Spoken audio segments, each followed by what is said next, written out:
Welcome back to our YouTube channel mindset misters. मैं हूँ आपका दोस्त Dhruvi Kalani, hypnotherapist and reiki grand master. उसके साथ साथ मैं कई सारी और हीलिंग मोडालिटीज की प्रैक्टिस करता हूँ, जो कि आप स्क्रीन पर देख पा रहे हो। तो आज है day 2 of hypnosis awareness programme, जिसमें हम जानेंगे हिप्नोसिस या हिप्नोथेरापी की सम्मोहन विद्या की हिस्ट्री के बारे में। एंशियंट रूट से मॉडर्न थेरापी तक की सारी हिस्ट्री जानेंगे। स्टार्ट करते हैं आज का हमारा वीडियो। हिप्नोथेरापी एक ऐसा साइंस है जो कि हजारों सालों से प्रैक्टिस होता आ रहा है। जबकि इसका नाम हिप्नोसिस या सम्मोहन विद्या था भी नहीं, उसके पहले भी इसे प्रैक्टिस किया जाता था। कंसेप्ट यही था, बस नाम सबने अलग अलग दे रखा था। और इसका spiritual practice and healing rituals के रूप में हर जगह इसका यूज किया जाता है। जैसे कि इजिप्ट में स्लीप टेम्पल्स हुआ करते थे, जहाँ के प्राइस्ट यानी कि पुजारी या फिर साधु जो गाइड करते थे लोगों को ट्रांस जैसे स्टेट में जाने के लिए, और उन्हें डिवाइन गाइडेंस और हीलिंग रिसीव होती थी। ग्रीस में फिलोसोफर्स पाइथागोरस एंड एरिस्टोटल जैसे फिलोसोफर्स ने माइंड के ऊपर सजेशंस के, ट्रांस के, स्लीप के इफेक्ट्स को स्टडी किया था। और ये जाना था कि ड्रीम्स और हीलिंग प्रैक्टिस इस स्टेट से रिलेटेड है। इंडियन ट्रेडिशन का हिप्नोसिस और हिप्नोथेरापी के साथ कनेक्शन, हमने कई सारे नाम सुने होंगे, जैसे कि योग निद्रा, समाधि। ये सारे शब्द दिखने में बहुत भारी है। हमारे भारत के महान साधु संत, ऋषि मुनि इन सब का उपयोग करते थे डीप मेडिटेटिव स्टेट में जाने के लिए, जिसका वर्णन ऋग्वेद में किया हुआ है। डीप मेडिटेटिव स्टेट में जाकर हीलिंग प्रैक्टिस करते थे, और कई सारी भविष्यवाणियां भी इसके थ्रू करते थे। हमारे वेदों में तो हिप्नोथेरापी के, हिप्नोसिस के, सम्मोहन विद्या के 27 स्टेजेस डिसाइड किए हुए हैं, जिसमें से सिर्फ 4 स्टेजेस अभी की मॉडर्न साइंस में प्रैक्टिस होते हैं और प्रूवन है।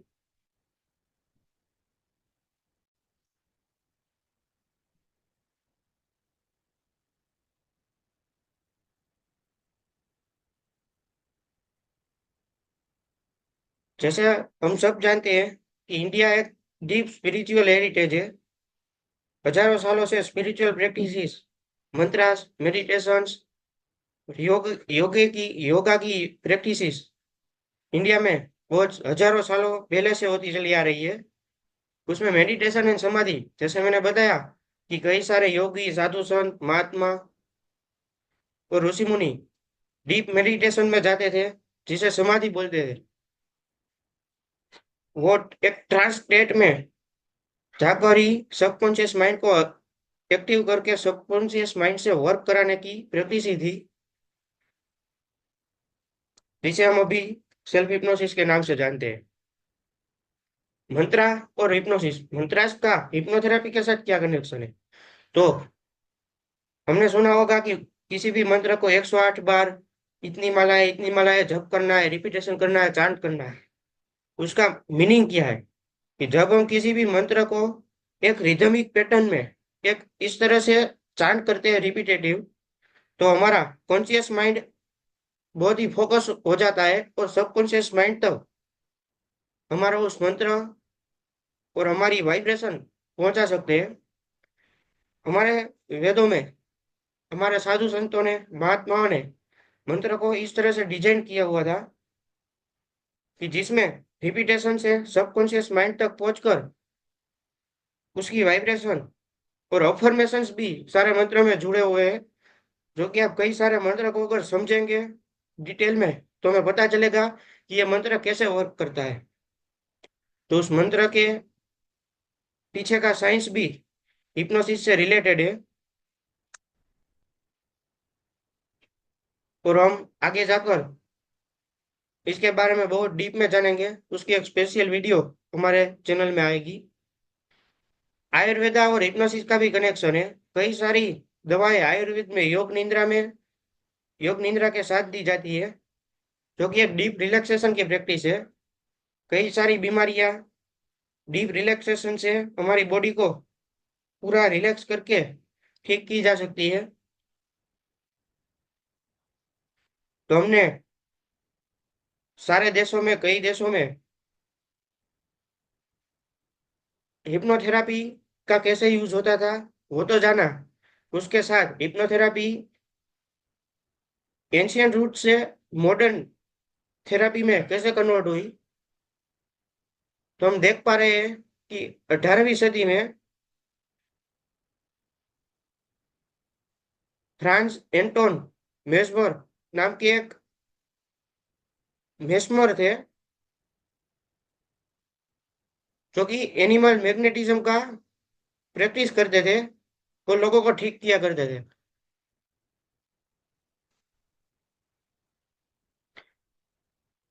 और उन्होंने जाना कि ये कोई ऐसा यूनिवर्सल फ्लूइड है जो लोगों को हील कर सकता है, और वो भी इसी डीप ट्रांस स्टेट का यूज करते थे हीलिंग के लिए। और वहीं से हिप्नोसिस और हिप्नोथेरापी के लिए ग्राउंड वर्क शुरू हुआ।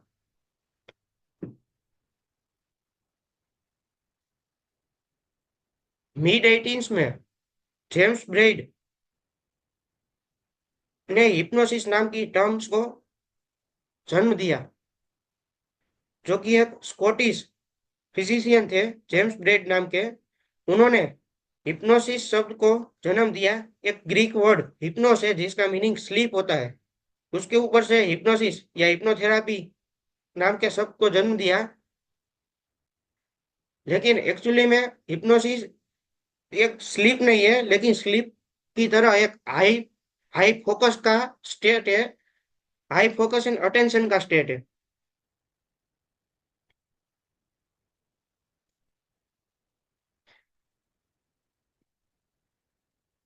सिगमुंड फ्रॉड नाम के एक साइको एनालिसिस थे।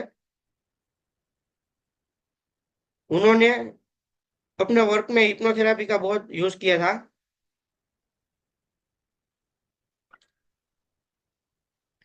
तो हम जानते हैं हिप्नोथेरापी मॉडर्न टाइम्स में किया है।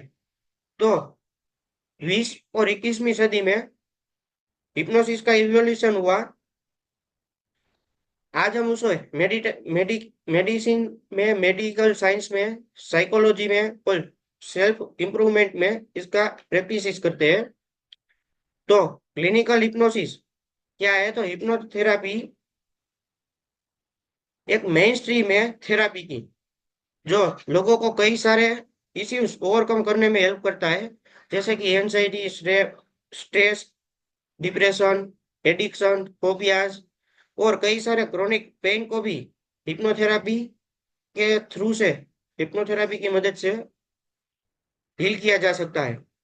यह और कुछ नहीं, रिलैक्स स्टेट है, जो सबकॉन्शियस माइंड का एक्सेस मिलता है। और सबकॉन्शियस माइंड के पास इतनी पावर है कि वो बॉडी के कोई भी पार्ट को हील कर सकता है। जैसे हम देख पाते हैं कि कई सारे ऑपरेशंस में हड्डियां टूटी हुई है होती है, तो डॉक्टर हड्डियों नई हड्डियां फिट तो कर देता है, लेकिन वहां पे रखी हुई हड्डियों को जोड़ने का काम तो हमारा माइंड ही करता है। ऑपरेशन खत्म होने के बाद स्टिचेस डॉक्टर लगाते हैं, लेकिन स्टिचेस तब तक होते हैं जब तक नई चमड़ी वहां पे आ नहीं जाती। तो नई चमड़ी लाने का काम तो हमारा बॉडी, हमारा माइंड और हमारे माइंड की हीलिंग पावर से करते हैं। तो एक वही थेरापी है, उसी साइंस का यूज हम हिप्नोथेरापी में करते हैं। सेल्फ हिप्नोसिस एंड मेडिटेशन क्या है? तो कि सेल्फ हिप्नोसिस ऐसा है कि कोई गाइड नहीं करता, लेकिन अपने आप हम हमारे माइंड को एक डीप रिलैक्सेशन के स्टेज में ले जाते हैं, जो सब सबको हमको हमारे माइंड के रीप्रोग्रामिंग में हेल्प करता है, जो कि हम आगे जानेंगे बहुत डीप में। जब हम सबकॉन्शियस माइंड और कॉन्शियस माइंड के बीच में डिफरेंस और किस तरह से सबकॉन्शियस माइंड के रूल्स है वो जानेंगे तब हम ये डिटेल में जानेंगे और इसकी कई सारी प्रैक्टिस भी करेंगे। इंडियन स्पिरिचुअलिटी में हिप्नोसिस और हिप्नोथेरापी का क्या कनेक्शन है? तो हिप्नो इंडियन स्पिरिचुअलिटी में कुंडलिनी एक्टिवेशन और ट्रांस लाइक स्टेट्स का बहुत ही डीप कनेक्शन है। साथ में जैसे हमने देखा कि मंत्रा एक हिप्नोटिक सजेशन है सबकॉन्शियस माइंड तक पहुंचने का, जो कि हम आगे देखेंगे। सबकॉन्शियस माइंड तक जाकर कुंडलिनी को कैसे एक्टिव करते हैं, कुंडलिनी के बारे में हम कुछ कुछ वीडियो के बाद एक स्पेशल वीडियो में बहुत डिटेल में जानेंगे।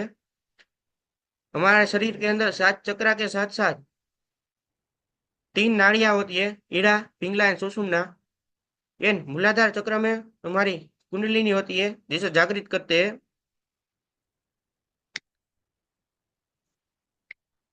वो भी एक हिप्नोटिक स्टेट है जहाँ पर माइंड हाईली रिसेप्टिव हो जाता है और हमारे ट्रांस ट्रांसफॉर्मेशन की जर्नी जर्नी वहां से स्टार्ट होती है। जैसे हमने आगे देखा कि मंत्रा एंड हिप्नोटिक सजेशन एक दूसरे से रिलेटेड है। मंत्रास को इस तरह से डिजाइन किया हुआ है कि जैसे हम मंत्रा को रिदम में रिदमिक पैटर्न में चांट करेंगे, बोलेंगे, तो उसके वाइब्रेशन से हमारे कॉन्शियस माइंड को बाईपास करके सब कॉन्शियस माइंड तक हमारे सजेशंस को पहुंचाया जा सकता है। मंत्रास एक हिप्नोटिक सजेशंस की तरह ही काम करते हैं, जिसमें कई सारे मंत्रास अफर्मेटिव होते हैं, जिसमें सबकॉन्शियस माइंड के तक पहुंचने के बाद अफर्मेशंस भी साथ में होते हैं, जो हम आगे डिटेल में जानने वाले हैं।